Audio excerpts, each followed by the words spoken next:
it seems that we're nearing the end of our talks as we move forward to the next and probably our last topic for today's episode. Man, this is sad. However, endings are signs of new beginnings, and after this episode, we will have with us the things that we've learned and we can use it for our future episodes.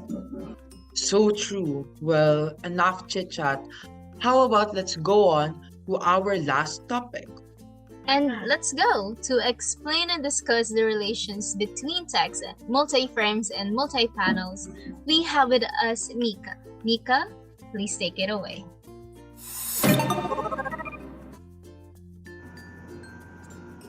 Thank you, Jane. So now let's tackle about relations between text and multi-frame and multi-panels. Text may play a role in structuring larger units spanning several panels. So in this part, it may help create braids by linking different image and text elements on our class pages. So it may highlight particular spatial configurations that otherwise might go unnoticed. And in comics, we have different panels where an average panel should be around 5 panels, but not more than 8 or 9.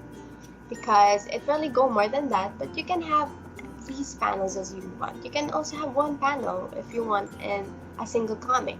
That is, a single comic in a page is called a splash page. And Khan's account suggested that they can add a separate reading track, and of course, this entire track can then operate in interesting ways together with the visual track.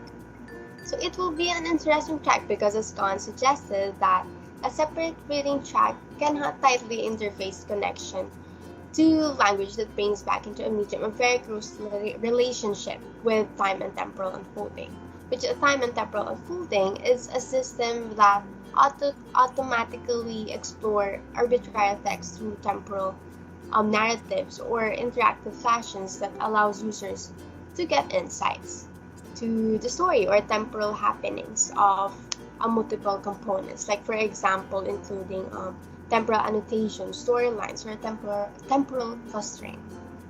So when reading comics, sometimes we get lost in track, right? Like when we're reading due to overlapping text, or what to read first in the sequence, or on those panels, what to read first with the in the speech bubble. So in the suggestion, it could help us determine that the sequence, and it would be easier for us to read it accordingly to its arrangement or in its order, with Khan's suggestion. MacLeod and others, for example, have discussed how the simple fact that a text is read and so unfolds in time can be used to impose temporal relationships back onto accompanying visuals. This can be seen in any use of speech balloons and single panels where the contents of the balloons represents turns in a dialogue. So, in the timing between a factor and an outcome, which can be used to assign causality to a relationship, for example, a speaker's lip movement and the words she utters must match in a video clip. Here, rhythm and temporal unfolding are controlled over sequences of panels.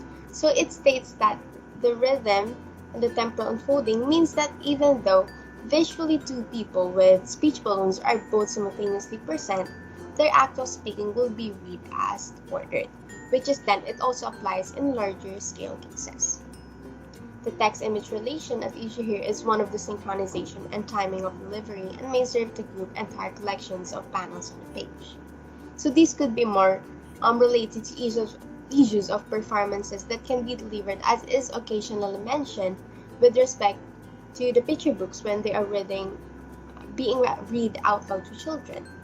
Within comics, making sense of the speech balloons as contributions to ongoing dialogue is one of the standard ways of imposing temporal coherence on sequences of static images in the story world. So it means that the flow or how it will be characterized in the sequence of the story or the images itself. Of course, the comics, it is hard to figure out like what's the next scene in the comics or in the speech or the dialogue doesn't match the temporal coherence. So when it doesn't match, its role is the flow that characterizes each panels will enable us to recognize or help us recognize the flow of the narratives. Last, Khan describes this fine-grained joint operation of text and images, particularly within the emergent interface, as giving rise to composite signals. So this means that both text and the image components are so tightly combined that they are really taken up a single force of information during cognitive processing. So there's no need a double orientation in comics. The orientation is typically single and composite.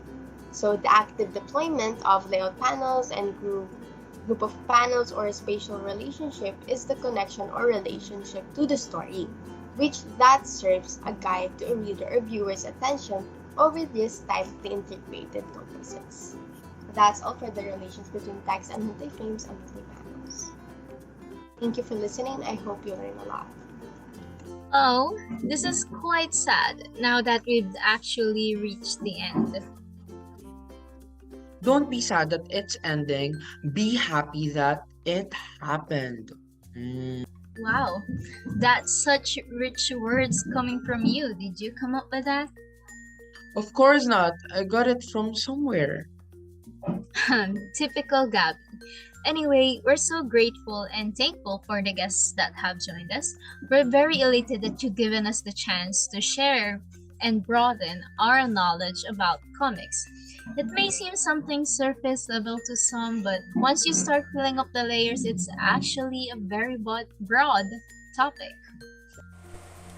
Yes, thank you so much. We are also thankful for the opportunity to be here, of course, and we hope to maybe have more exposure. Anyway, thank you so much for your time. Thank you, everyone. We gave you an inch, so you guys are taking a mile. But yes, we will keep this in mind. Today is indeed a fruitful and a great day, Jane. We are able to talk about comics and learn the depths of it. Correct. And I told you, comics are fun. Thank you for the time the guests have prepared for us. And of course, thank you to our listeners. This has been Jane. And this has been Gabby. This was After School Club. Thank you for listening. And this has been Gabby. This was After School Club. Thank you for listening. Finish now.